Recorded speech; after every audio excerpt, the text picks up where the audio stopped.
Assalamualaikum warahmatullahi wabarakatuh. Innal hamdalillah usolli wa usallimu ala Rasulillah wa ala alihi wa sahbihi wa mawalah. Asyhadu an la ilaha illallah wahdahu la syarikalah wa asyhadu anna Muhammadan abduhu wa rasuluh. Ayyuhal hadirun ittaqullaha haqqa tuqatih wa la tamutunna illa wa antum muslimun. A'udzu billahi minasy syaithanir rajim. Alif lam mim dzalikal kitabu la raiba fihi hudal lil muttaqin alladzina yu'minuna bil ghaib wa yuqimunas shalat wa mimma razaqnahum yunfikun. Qala Allah Ta'ala fil Qur'anil Azim, Alimul ghaib fala yuzhiru ala ghaibihi ahada illa man irtada mir rasulin. Al-ayah. Dina ieu kasempetan urang coba-coba nyaritakeun masalah gaib. Ari riung ngeunana mah sejak mieling diturunkeunana Quran. Tapi entong langsung nyaritakeun gejretna Al-Quran nu mimiti diturunkeun da geus pada uninga. Urang nyaritakeun eusi Quran bae. Ngantong dicaritakeun kabehanana moal mahi waktuna. Urang caritakeun sakecap bae, urang nyoba-nyoba ngabahas masalah gaib. Rata-rata di antawis kaum muslimin karena masalah gaib teh nyaho ngaran teu wauh bentuk. Lamun ibu salah-salah nangtukeun masalah gaib langkung bahaya cilakana tindimang ibadah anu sejenna. Kulantaran urang kana gaib teu pati uninga kana bentukna tungtungna mah ku gaib teh lamun sieun teu make ilmu. Lamun cinta teu make ilmu. Lamun ngewa kana gaib ngewa teu make ilmu. Kumargi sakitu dina ieu kasempetan simkuring ngahaja rek nyaritakeun masalah gaib sugan ku ieu katerangan urang sadayana teu tulus ditajongna kana kamusyrikan. Naon atuh ari gaib teh Pak Ghazali? Gaib teh mun bahasa Ciateul anu lempeng nama setiap nu aya teu kadeuleu eta teh gaib. Apa yang ada tetapi tidak nampak di pelupuk mata itu namanya gaib. Sakur nu aya teu katempo gaib teh heulaanan mah kitu we heula. Simkuring gaduh pun biang, indungna pun bojo di Surabaya. Aya keur naonnya ayeuna adu ka teuing bawa keur nuang kolek sugan. Eta teh gaib ngaranna. Hari para menteri aya di Jakarta gitu. Aya keur naonnya ayeuna buat teuing tas taraweh cara urang. Teu terang simkuring mah ngan aya di Jakarta nu kitu ngaranna gaib. Ibu kagungan putra di Amerika atawa di Eropa keur naonnya duka teuing eta teh gaib. Jadi hartina gaib teh aya tapi teu katempo.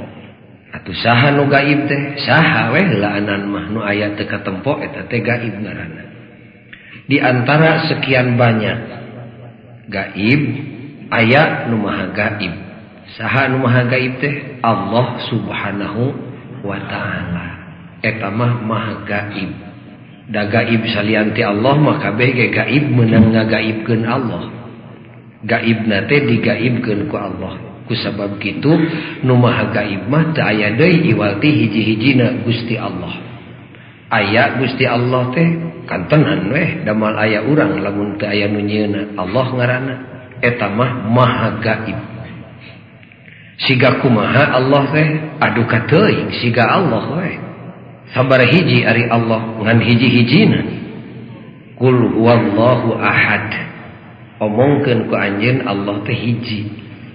Lamun aya nu nyaritakeun Allah leuwih ti hiji eta teh bohong kacida. Da Allah mah ngan hiji-hijina. Eueuh mimitina, eueuh tungtungna. Aya tapi teu katempo gaib ngaranna. Saperti naon Allah teh? Anti seperti. Dengan hiji-hijina kapan lamun kecap make saperti eta teh leuwih ti hiji. Malah segala perkara lamun geus kaentepan ku panyakit seperti tandana lain. Neng aya ku geulis seperti titik puspa, lain teh teh.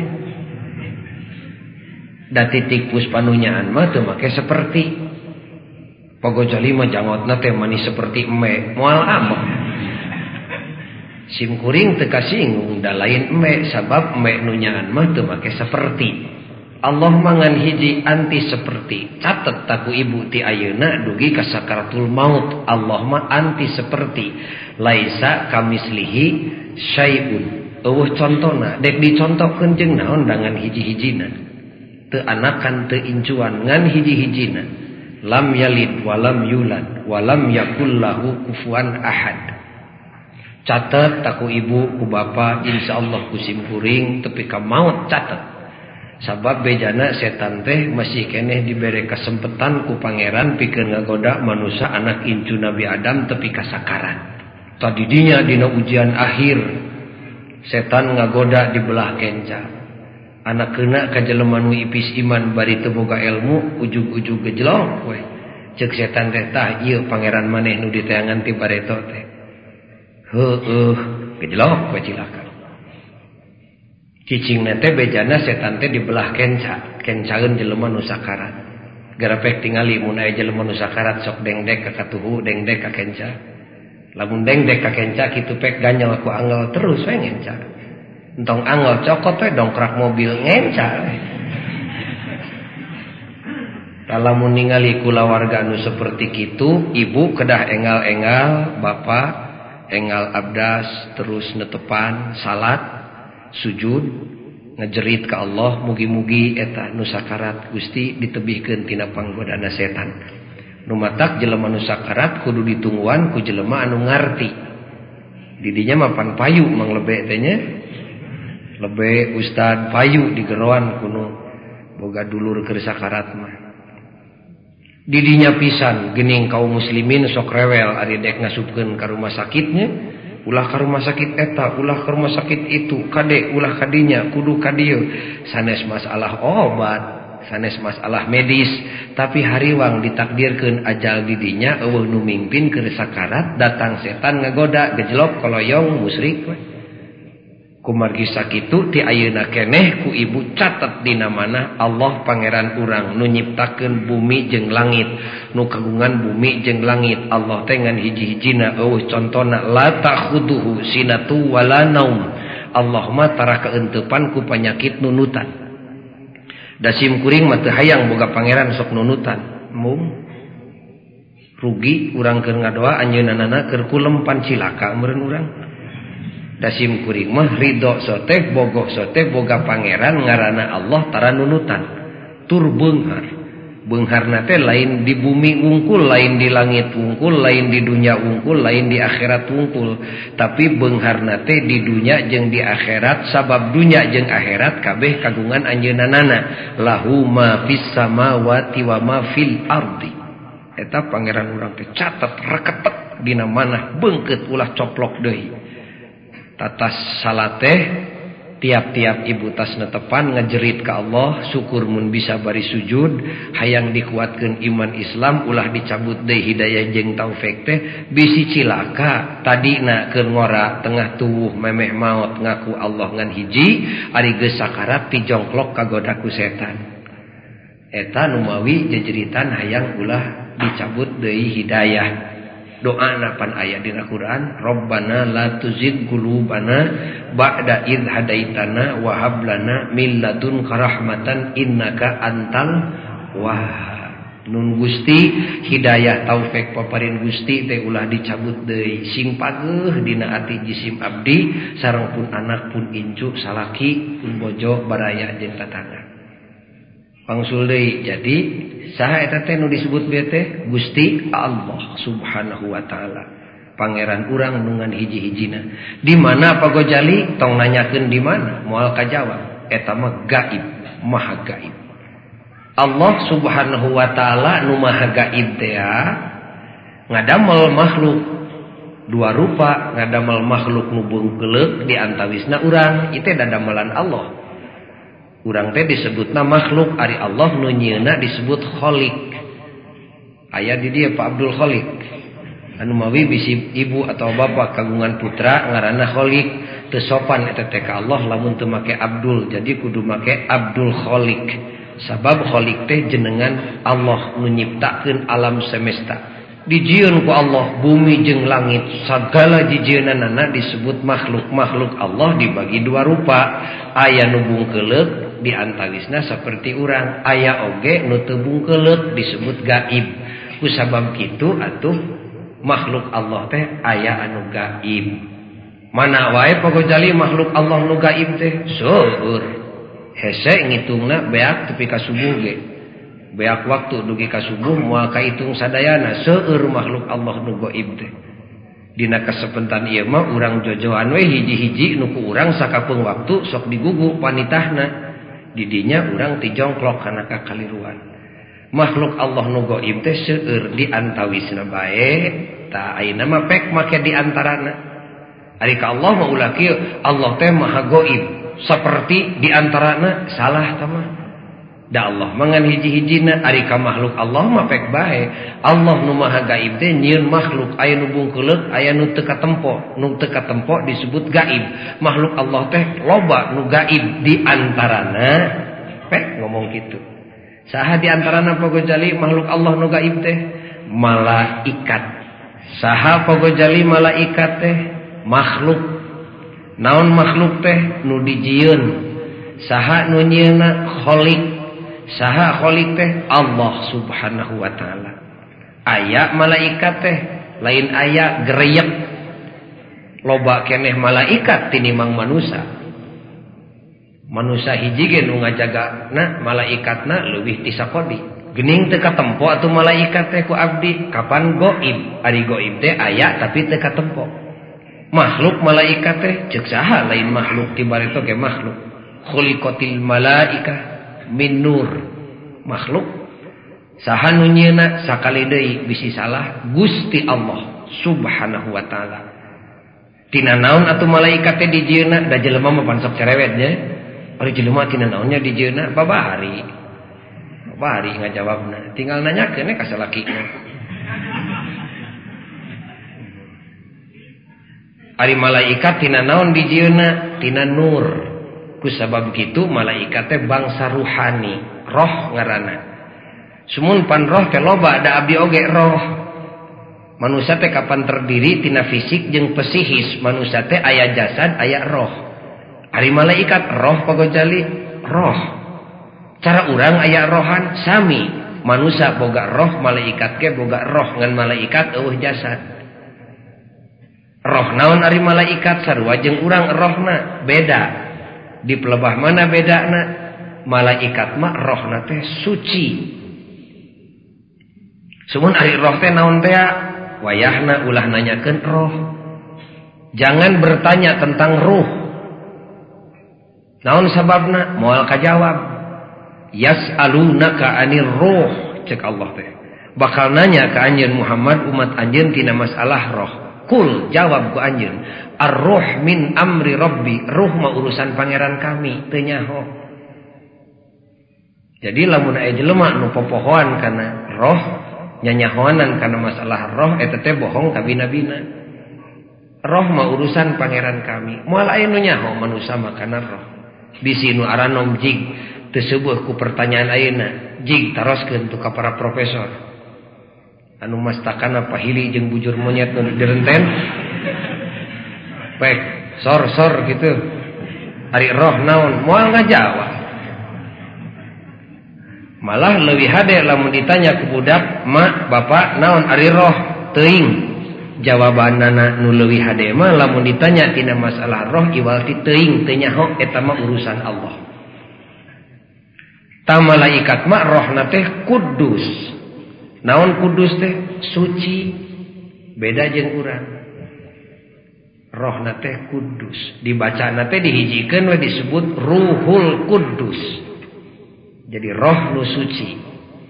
Tadina agama Kristen mah Ruhul Kudus teh disebutna pangeran nomor 3 eta teh.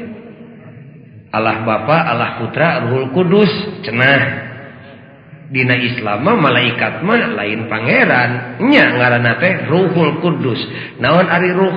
roh teh naon ari kudus suci teh jadi roh nu suci lain pangeran tapi makhluk dijieunnan pangeran makhluk dijieunnan Gusti Allah di mana ayana teuing nah disebut teu kadeuleu kapan gaib sarua gaibna jeung Allah kacidah henteu na Allah mah anu nyieun malaikat nu dijieun nah sarua kitu kursi jeung tukang nyugu kursi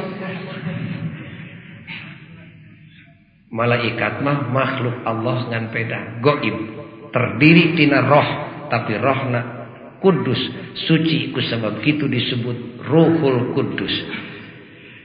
Cek Kristen mah Allah Bapa nu nyieun Allah Putra Nabi Isa Ruhul Kudus malaikat disebut we kabehanana pangeran. Omat da urang kapalang jeblok geus jadi muslimin ti baheula eta teh cek urang mah lain dan nurutkeun Islam mah malaikat mah lain pangeran tapi jijieunnan pangeran. Roh ngan kudus suci. Suci tina naon? Susah ngajawabna di payunan budak. Kantos simkuring baheula keur ngaji di pun bapa. Da ceuk batur mah pun bapa teh kiai bejana. Keur nyaritakeun malaikat suci cing teh Pak ari malaikat teh suci cenah puguh we. Suci kumaha? Ari ngawalerna teh mani pondok pisan tara palangan kitu. Tara udur sasih, tara menstruasi. Harita mah jawaban sakitu seubeuh we. Budak baheula mah da tara cerewet. Oh nya suci sakitu we. Lamun budak ayeuna mah dijawab kitu calawak. Nah make tara palanganna awewe malaikat teh pan kitu meureun.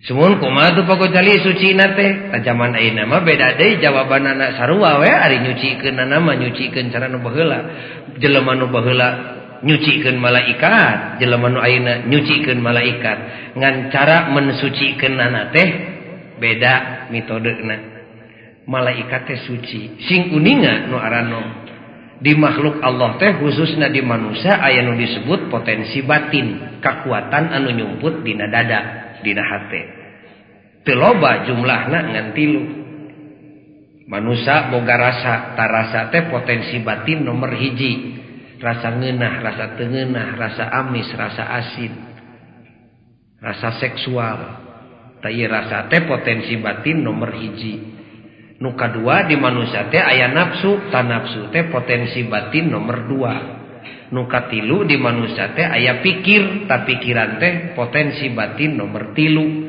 rasa jeung pikir dikawinkeun disebut akal. Jadi lamun bapak ditanya, "Bah, naon ari akal?" Bisa ditanya ku putra, jawab ku abah, akal teh persenyawan rasa jeung pikir. Ngahijina rasa jeung pikir disebut akal. Tajem jeung teu tajemna akal gumantung kana alusna perasaan jeung tajemna pikiran. Ta malaikat mah teu boga nu bieu.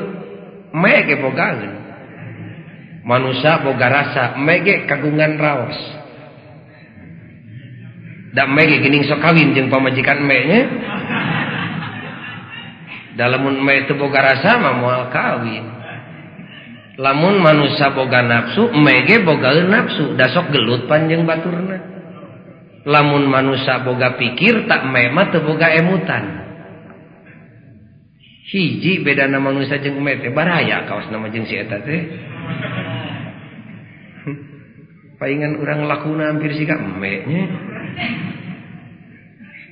malaikat mah bersih lamun manusia boga rasa eme boga rasa malaikat mah teu boga rasa lamun manusia boga nafsu eme boga nafsu malaikat mah teu boga nafsu lamun eme teu boga pikir manusia bogaeun pikir malaikat mah teu bogaeun pikir ku sabab sakitu malaikat teu boga akal teu akalan malaikat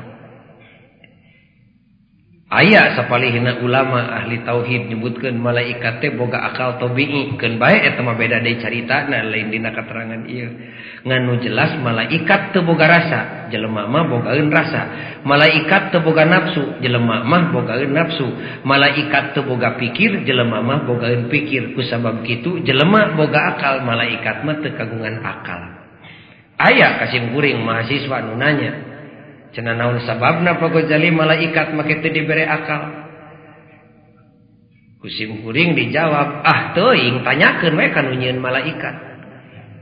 Teu nyaho sim kuring. Mangka denya kanu aran ulah sok cerewet teuing. Sagala hayang ilmiah kudu kaharti wae ku akal. Adi kana damelan pangeran ulah sok loba teuing nanyakeun sabab moal kajawab. Naon sababna ari salat subuh sakitu keur jag-jag 2 rakaat. Mun 8 rakaat sakalian senam pagi. Naon sababna ari salat isya sakitu keur lungse 4 rakaat. Entong sok cerewet loba teuing nanyakeun sabab. Moal kajawab. Paling-paling nanyakeun naon hikmatna. Ari hikmat teh bener poe ayeuna isuk mah can puguh. Lamun kana jijienan atawa kana pagawean manusia mah pek bae nanyakeun sababna. Naon sababna nya ari awewe sok bareuh beuteungna babahari eta mah tinggal nanyakeun we geura pancakaki kapi kumaha ka salakina nya naon hikmatna atuh malaikat teu dibere akal pagojali ngahaja sabab Allah dek mihapekeun bumi jeung langit ka manusia supaya dibudayakeun ku manusia supaya diurus ku manusia. Nu can aya sina diayakeun ku manusia, nu nyumput dina beuteung bumi sina dikali ku manusia. Tak ieu jagat teh diolahna teh lain sina ku malaikat tapi sina diolah ku manusia. Naon sababna? Kapan manusia boga senjata akal. Pek garap ku anjeun leumpang sing gancang ciptakeun jieun kapal udara, jieun sepeda motor, jieun mobil, jieun kareta api. Pek ngarah terang benderang di alam dunia ciptakeun listrik ku akal manusia pek. Teu ku malaikat nyieun listrik teh. Jadi hikmatna manusia diberi akal teh lantaran manusia diangkat jadi khalifah fil ardi, jadi pemimpin di bumi. Malaikat mah sina ngaladenan manusia. Teu dipihapekeun ka malaikat. Kusabab sakitu malaikat teu diberi akal. Malah aya nu ngadesek ka sim kuring budak ora, cenah teu ngarti pagojali malaikat mah kitu diberi akal, citena atuh tanyakeun we ka nu nyieunna. Seumuhun naon sababna? Cing teh atuh cing kaharti we ku akal lamun malaikat dibere akal piraku teu usul ka Mendikbud ka Jakarta hayang ngadegen ITB jurusan malaikat. Lamun malaikat ngadegen ITB misalna wacilaka. Engke malaikat bakal nyieun nyuklir. Di mana malaikat nyieun nyuklir bakal terjadi interaksi sosial antara manusia jeung malaikat. Terus bakal babadamian. Terus bakal nyieun duta jelema di negara malaikat. Malaikat bakal nyieun duta di negara manusia. Sakali waktu bisa nyieun perjanjian antara manusia jeung malaikat. Kerjasama di bidang sosial, politik, dan ekonomi gitu kadituna. Di mana geus nyieun perjanjian piraku make jeung kudu langgeng sakali waktu mah kudu jalir janji manusia. Di mana jalir janji pan terjadi perang. Di mana perang manusia jeung malaikat cing saha kira-kira nu bakal eleh? Kapan manusia meureun? Malaikat nyieun nyuklir, manusia nyieun nyuklir ger perang. Manusia dibedil ku nyuklir malaikat piraku teu ledis. Manusia rek ngalawan ngabedil ka malaikat, malaikat leungit pan licik mun kitu.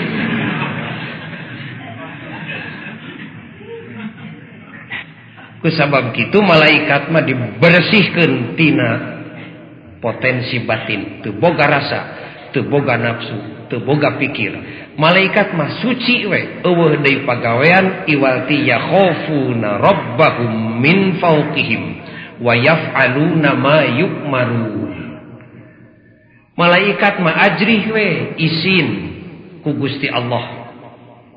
Nu ngarajaan aranjeunana nu ngarajaan urang. Di mana ditugaskeun ku Allah tara sumingki tara bangkerak teu asati tara kaleket tara hararese ceuk Allah ngidul ceuk Allah ngaler malaikat mah ceuk Gusti Allah naik ceuk Allah turun da eueuh digawe iwati yaf'aluna ma yu'marun migawe jeung ngagarap naon nu dipiwarang ku Gusti Allah suci bersih. Suur tugasna malaikat teh ibu nu matak dibersihkeun tina rasa, dibersihkeun tina nafsu, dibersihkeun tina pikir, dicoplokeun tina akal, tapi kan disebut kudus loba gawe malaikat. Aya malaikat anu narik panon poe. Pelenyeng panon poe ditarik ti wetan ka kulon. Zalika takdirul azizil alim. Kakawasaan Allah ditugaskeun ka malaikat. Dina surat Yasin pan sok ngaos Yasin lain ibu osoknya komo arikeun gede hutang mah. Lasyamsu yanbaghi laha an tudrikal qamar walal lailu sabiqun nahar wa kullun fi falaki yasbahun. Malaikat nu narikna. Ta malaikat keur narik panon poe teu panaseun. Naon sababna? Kapan teu boga rasa. Sugan duh berat Gusti, teu beurateun. Kumaha nu nitahna we? Tarik. Sok aya jelema nu maksudna dek melaan kasucian malaikat tapi teu pati make ilmu, tungtungna ngaruksak malaikat. Pokna teh malaikat teh di mana geus magrib teh terus lapor ka Gusti Allah. Gusti, abdi teh hayang eureun narik panon poe teh. Sebel da urang Bandung teh geningan malurtad wae. Lamun kitu malaikat boga rasa. Kartos teh tara kitu. Malaikat mah di mana geus beres tugas sujud lapor ka Gusti Allah. Parantos Gusti dilakonan. Gawekeun deui, digawekeun deui. Aya malaikat nu tugasna sujud Ibu. Ti mimiti dijieun bumi jeung langit tepi ka kiamah nu bakal datang sujud we. Teu nyerian cangkeng. Naon sababna? Kapan kudus teu boga rasa, teu boga nafsu, sujud we. Pan urang mah dititah tarawih 11 rakaat ge. Suku ngeusin darerak dek kabeh lin. Aya malaikat anu tugasna tawaf ngurilingan aras Allah. Kitu ceuk sapalihna ahli tafsir. Ti mimiti nu maha suci ngadamel manusia, inni ja'ilun fil ardi khalifah, terus malaikat ngawaler ataj'alu fiha may yufsidu fiha jeung saterusna. Allah ngawaler deui inni a'lamu ma la ta'lamun, harita keneh malaikat sujud, harita keneh tawaf ngurilingan aras Allah. Ari lumpat malaikat teh Ibu mun nyabut nyawa di Inggris jeung di Ciatel dina detik eta teu heseueun trek bareng jadi. Tangurilingan aras Allah ti mimiti di damel Nabi Adam tepi ka kiamah nu bakal datang aya nu can tepi kana star. Aya nu can meunang satengahna siga kumaha gedena aras nu maha suci. Sakitu malaikat lompatna tarik leuwih ti sinar, leuwih ti cahaya. Nu biasa. Ta kukulilingan ngurilingan aras teh teu capeun teu kesangan. Da kudus, suci, eueuh rasaan, eueuh nafsuan, eueuh pikiran. Aya malaikat nu tugasna ngirimkeun rezeki. Unggal subuh dikirimkeun rezeki. Kade rezeki teh lain duit wae, da ibu masak malotot kana duit we. Unggal subuh ngirimkeun rezeki ka unggal jelema. Kirimkeun we rezeki. Malaikat tara korupsi. Naon sababna? Da teu butuh. Lamun malaikat teu suci, tegasna dibere rasa, dibere nafsu, dibere pikir, dititah nganterkeun rezeki, piraku teu dipaling heula keur anakna meureun. Ceuk malaikat ini mang dikajelemakeun aing ge butuh, pan kitu meureun. Malaikat mah teu butuheun. Eta kudus teh ngaranna teh. Aya malaikat tugasna nyabut nyawa. Jedud nyabut nyawa. Teu watireun teu ngewaeun, kumaha nu nitahna we. Sugan duh ieu mah yeuh Firaun ye urang nod-nod. Teu. Cek Allah cabut sakitu derajat cabutna, sakitu sing nyerieun.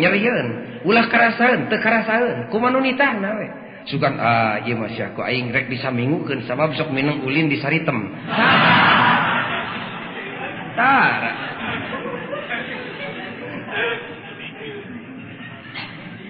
Sugan cek malaikat teh tah ieu mah DKM ieu urang lalaunan we watir DKM ieu mah tarah kumaha nu nitahna we cek Allah cabut nyawa sing karasaeun nyerina cabut samingukeun disamingukeun sadetikeun ulah karasaeun teu karasaeun kumaha nu nitah we tara ngaleuweuhi Allah Rabbul Alamin yakhafuna rabbahum min fawqihim wa yaf'aluna ma yu'marun. Aya malaikat nu tugasna ngajaga. Urang teh dijaga itu ku malaikat duwi ka ieu ge. Geuning teu kadeuleu, kapan gaib? Dijaga ku malaikat. Nu ngajaga budak, nu ngajaga kolot, nu ngajaga bintang film. Sugan, aduh itu Sofia Loren keur sare. Ceuk malaikat heung calanana lesot. Teu kabita teu sing nempo bintang film dibuligir teu kabitaeun. Ngan aya dina katerangan hadis lamun katingali orat awewe malaikat teu datang. Anu mawi di mana bapa tengah peuting keur wiridan keur tahajud keur ngajerit ka Allah wayahna ibu kurungan oratna tutupan. Pan kungsi malaikat Jibril sumping ka Kangjeng Nabi mundur deui lantaran Siti Khadijah katingali oratna tutup cuk Nabi tutup raraina jol sumping. Makaning padaina mah teu tamat lamun di imah teu make gambar anu ditaranjang teh nya. Jepul wiridan sti minta rezeki sing gede. Ayeuna pisan papelengkingan 7 mulut didinya. Mal didangu ku Allah atuh da puguh prajeun pamajikan ditutup oratna gambar dibuligir didinya. Ta malaikat mah teu kabitaeun nempo bintang film. Teu sebeleun nempo nu ngagoler di jalan. Kumaha Allah we? Allah benu, malaikat benu. Allah nyaat, malaikat nyaat. Aduh, lamun malaikat dibere rasa, kawasna parawan beak ku malaikat.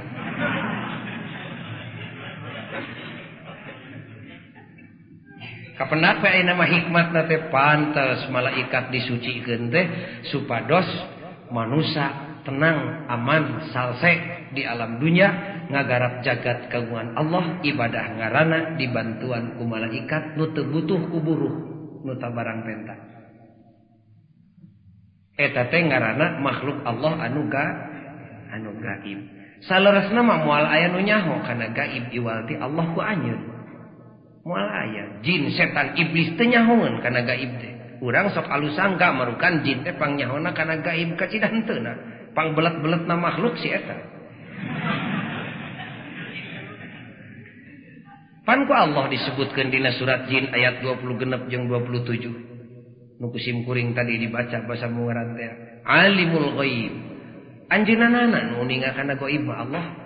Neraka gaib moal aya nu nyaho kana neraka dina danget kiwari iwal ti Allah. Surga gaib moal aya nu nyaho ka surga iwal ti Gusti Allah. Jin setan jeung malaikat gaib moal aya nu leuwih nyaho iwal ti Gusti Allah. Alimul ghaib. Fala yudhiru ala ghaibihi ahada.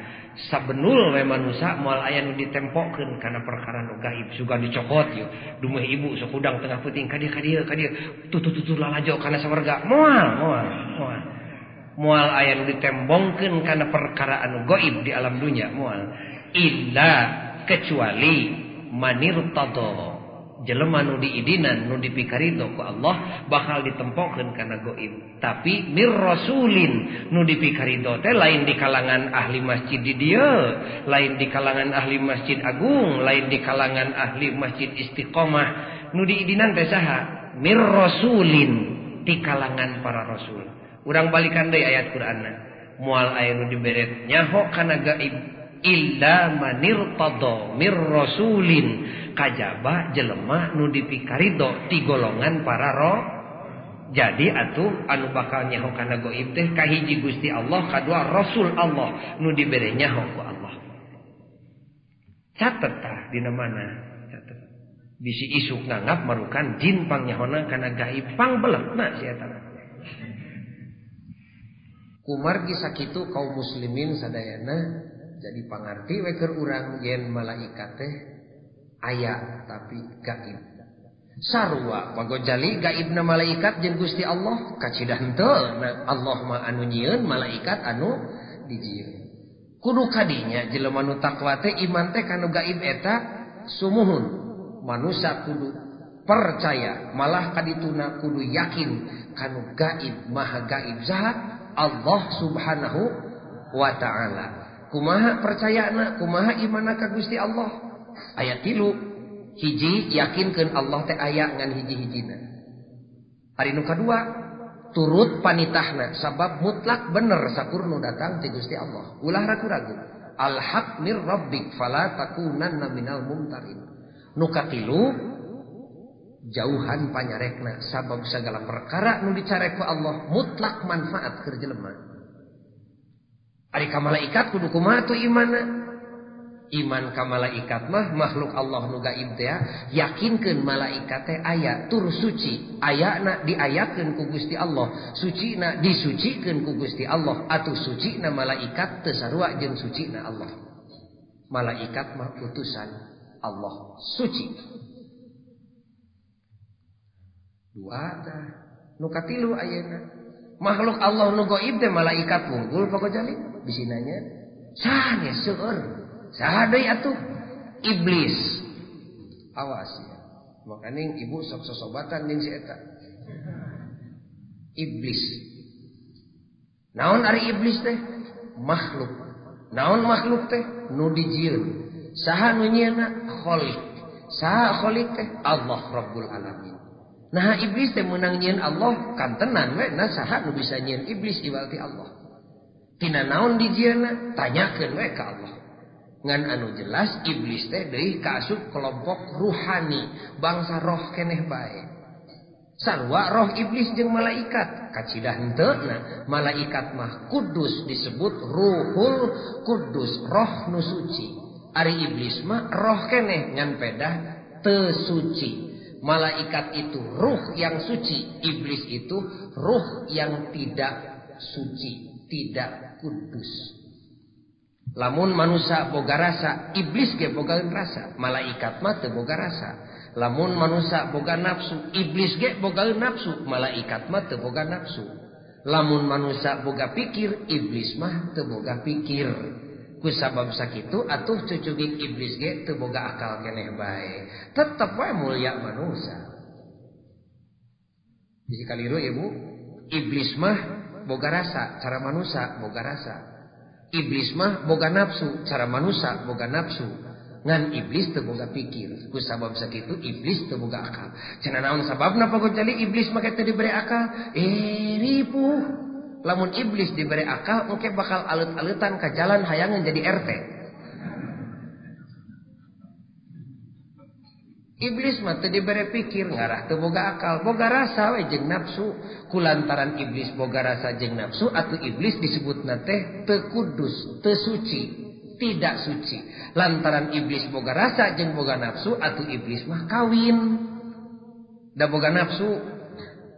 Jeung saha kawinna? Jeung pamajikan iblis. Di mana? Di negeri iblis. Saha naibna? Naib iblis. Geuning teu ngondang ka abdi, bakal ngondang asal urang we jadi iblis. Win we kawin. Ari geus kawin teh piraku teu sare. Di mana geus sare piraku teu boga akibat, barosot teh anakan. Anak incu iblis disebut setan. A'udzu billahi minasy syaithanir rajim. Tah setan teh turunan iblis. Aya setan teh lain aya gereyek. Anak saha si eta turunan iblis. Geuning teu katempo, nu mata kuring mah teu hayang nempo. Sebel ka si eta mah. Da ceuk Allah ge musuh manusia teh setan jeung iblis. Geuning teu kadeuleu atuh kapan gaib. Sarua gaibna jeung Gusti Allah, kacidah heuteuna Allah mah maha gaib nu nyieunna. Setan jeung iblis mah digaibkeun ku Allah. Gaib makhluk ku eta mah. Engke ge papangih jeung ibu, malah ibu ge unggal dinten sok pepenak meureun jeung iblis jeung setan. Nu matak mineng ngagugug ka si eta. Iblis wunggul pagojali makhluk nu gaib salian ti malaikat teh. Aya deui naon? Jin. Naon ari jin? Makhluk keneh. Tina naon dijieuna? Disebut ku Quran wa khalaqal janna mim marijim min nar. Fabi ayyi ala rabbikuma tukadziban. Dijieuna teh tina seuneu, malah dina ayat nu sejen mah disebut min samum. Seuneu nu mengkilat. Sebut we jin oge bangsa ruhani keneh bae. Ari roh mah meureun atuh sarua jeung malaikat. Kacidah henteu na malaikat mah ruhul kudus, roh nu suci. Jin mah henteu suci. Lamun manusia boga rasa, jin ge bogaeun rasa. Lamun manusia boga nafsu, jin ge bogaeun nafsu. Lamun manusia boga pikir, jin mah teu boga pikir. Kulantaran jin boga rasa jeung nafsu disebut henteu kudus. Kulantaran teu kudus atuh jin kawin jeung pamajikan jin, dilemur jin. Anak incu jin rupa-rupa cara jelema persis. Aya nu iman, aya nu Islam disebut jin Islam, aya nu kafir disebut jin kafir. Nu matak ceuk Allah dina ayat nu sejen disebutkeun teu samata-mata kami nyieun jin jeung manusia angin supaya ibadah ka kami. Wa ma khalaqtul jinna wal insa illa liya'budun. Aya jin Islam, nu iman nu Islam disebut jin Islam, nu kafir disebut jin kafir. Hayang teuing wawuh jeung jin, boro-boro jeung nu kafir jeung nu Islam ge tong pati wawuh. Mending jeung manusia sosobatan mah ibu. Da bejana pang bager-bagerna jin teh sarua jeung jelema pang edana. Eta teh ajenganana nu kitu teh. Siga kumaha jegerna. Cilimit, komo nu kafirna mah cacak nu Islamna jin mah cilimit wae, bedegong. Nu matak ku pangeran dimuliakeun manusia ge da si eta mah boga dua we, boga rasa jeung nafsu. Manusia mah pan tilu, rasa, nafsu jeung pikir. Kusaon kitu boga akal. Kapenak we ayeuna mah si horeng makhluk Allah nu gaib bari suci mah hiji we, naon cing? Malaikat, teu boga rasa, teu boga nafsu, teu boga pikir. Makhluk Allah nu gaib sejenna mah kaya ning jin jeung iblis. Katut setan kabeh oge teu kudus, teu suci. Eta mah boga rasa, boga nafsu. Tah dina pangawasan ayeuna langsung kusim kuring rek diuji ayeuna mah. Rek diuji ya. Cing kira-kira lamun aya nu ngagorowok tengah peuting ngaji Quran di masjid ieu tapi teu katingali runggunukna teu katempo wujudna gaib lain. Gaib. Allah kira-kira lain tan gogorowokan ngaji Quran teh. Sanes. Naon sababna? Da Allah mah tara guruwak gorowok. Saha atunya kira-kira aya sorana eueuh runggunukna? Salianti Allah saha anu gaib teh deui? Makhluk Allah anu gaib. Kira-kira malaikat atau saha? Bisa jadi malaikat ge ngaji Quran dan malaikat ge sok maca Quran.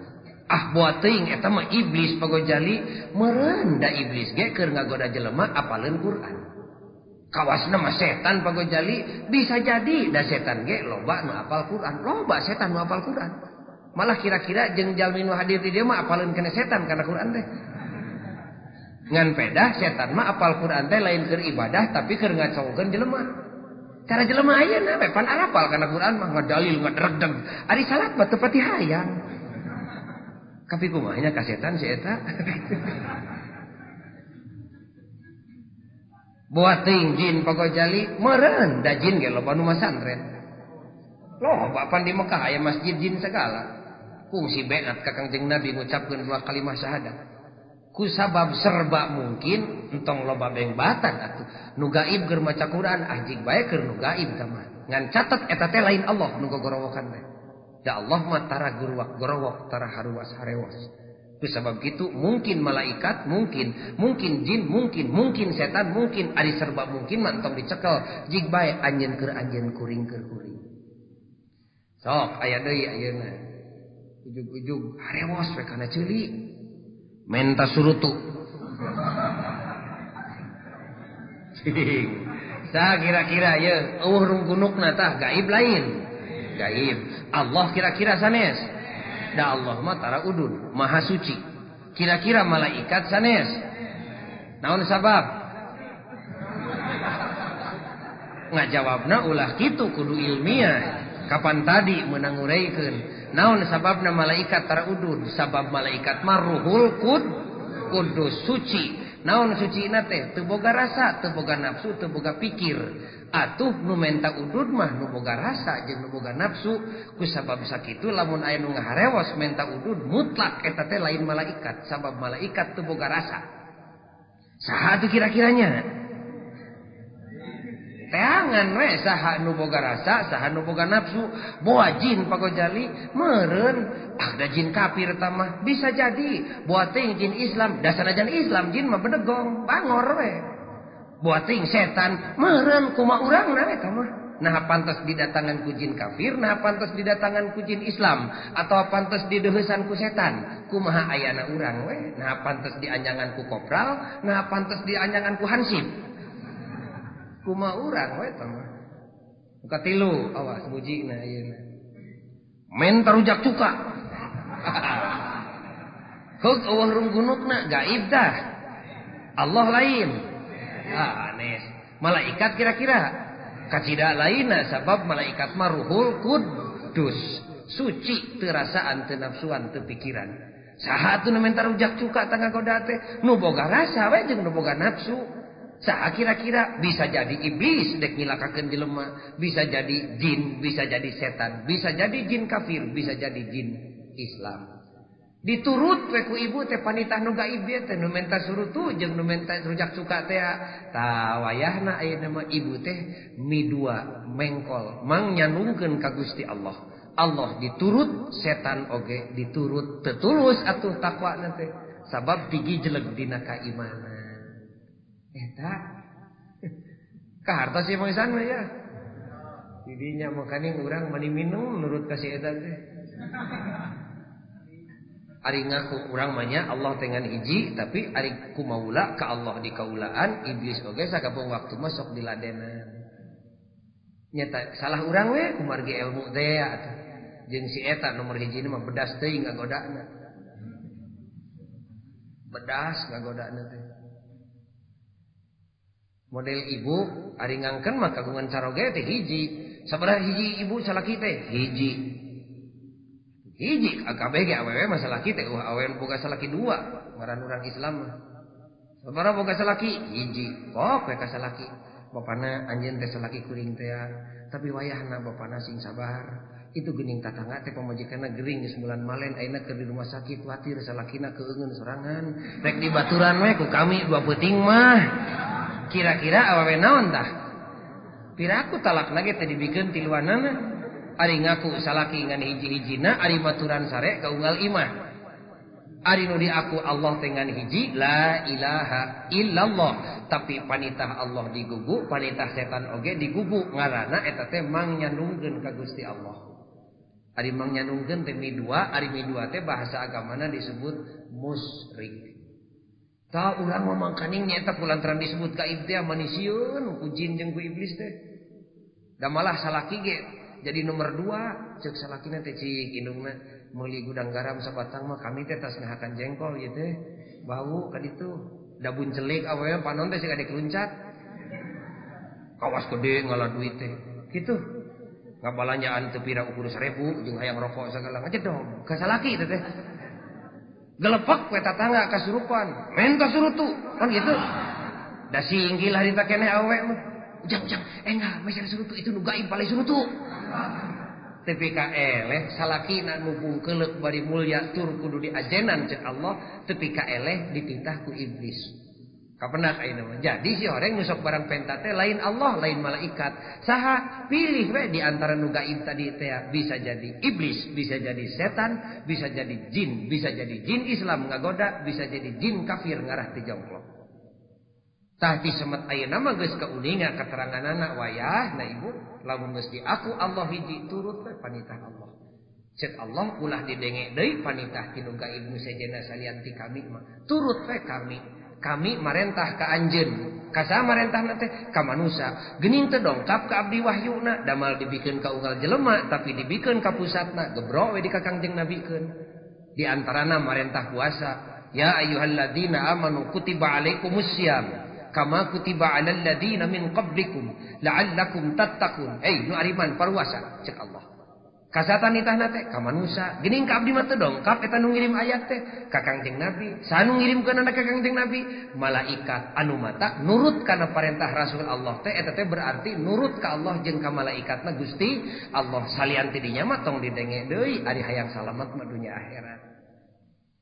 Kasimpulan dina keterangan anu munggaran ieu yakinkeun dina mana nu kahiji Allah maha suci maha gaib moal aya nu uninga kana gaib iwal ti Allah jeung rasulna nu diidinan ku Allah alimul ghaibi fala yuzhiru ala ghaibihi ahada illa man irtada mir rasulin kusabab katerangan nu bieu catet dina mana uteuk tongo walang taga jin iblis jeung setan moal aya nu nyaho kana gaib iwal ti Allah jeung rasulna atuh kade tong loba teuing puhupa PHP ka setan da si eta mah pang belet-beletna makhluk da urang mah atuh da mani ka setan teh pohara manisieun ari setan begang teh ari ngaliwat kana pangambung carogena mah ka badug meusan wae mah hampura we bapana tapi ka ngocor getih tina irung salaki ka badug sampean pamajikan da buku sampeanna rajet sida meunang ngobras atuh. Kumaha jawabna? Hampura we bapana hampura ka babdog setik wae mah. Aing ngalangkung kanu para roek mah sisi walungan tepi ka dengdek pan. Irung teh hampir diasah kana tanu punten. Amit ulah jahil kene aya paranti abdi teh ka dieu. Ngiring ngalangkung nu kagungan di dieu gitu pokona teh. Nah nu si eta gitu. Da lain nu si eta kapan disebut ku ibu bumi jeung langit teh kagungan Gusti Allah. Lahu ma fis samawati wa ma fil ardi ceuk biwir. Nah ari isuk punten nu kagungan di dieu nah jadi naon si eta di dinya? Teu jadi RT, teu jadi hansip. Tati semet ayeuna catet entong gagaleongan deui. Nu kahiji Allah Maha Ghaib, Khaliq nu nyiptakeun bumi jeung langit katut sagala eusina. Allah nyiptakeun makhluk nu ghaib. Saha di antawisna malaikat. Kudu percaya kana ayana malaikat. Lamun ibu teu percaya kana ayana malaikat, rek kumaha percayana kana Quran? Kapan Quran teh wahyu Allah dianterkeun ku malaikat. Nu kadua makhluk Allah nu ghaib teh saha? Jin, iblis, setan. Eta ge kudu diyakinkeun si eta teh aya ngan ulah diturut panitahna tong didenge panyarekna. Si eta keur si eta, urang keur urang. Insyaallah ku jalan kitu bakal salamat. Hadirin kaum muslimin anu mulia, uraian simkuring sajam persis anu leresna eta teh tina agama, nu kaliruna mah tina kakaliruan simkuring sorangan. Muga-muga Allah ngahampura. Dina kesempatan anu mulia ieu simkuring atas nama pribadi sareng kulawarga, atas nama Majelis Ulama di Kota Madya Bandung jeung di Jawa Barat. Deket-deket anak taleus simkuring nama dongkap ka ieu masjid. Omat ibu ulah ngadakwa dina poe kiamat. Hampura teu kalongok ku simkuring ayeuna nama tiasa dongkap ka dieu. Muga-muga dongkapna simkuring ka ieu masjid sing jadi saksi dina poe kiamat yen simkuring nepungan para wargi nuduhkeun agama bari ngaweuteurkeun kayakinan. Nu hadir di dieu sadayana muga-muga hidayah jeung taufikna ulah dicabut deui ku Allah Subhanahu wa taala. Sok urang ngadoa jeung simkuring tuturkeun sing ikhlas sing tartib. Bismillahirrahmanirrahim. Subhanakallahumma wa bihamdika wa tabaraka ismuka wa ta'ala jadduka la ilaha illa anta rabbi inni zalamtu nafsi faghfirli fa innahu la yaghfiru adz-dzunuba illa anta Allahumma innaka afuwun karim tuhibbul afwa fa'fu anni amin ya Allah ya rabbal alamin. Rabbana atina fid dunya hasanah wa fil akhirati hasanah wa qina adzabannar. Wassalamu alaikum warahmatullahi wabarakatuh.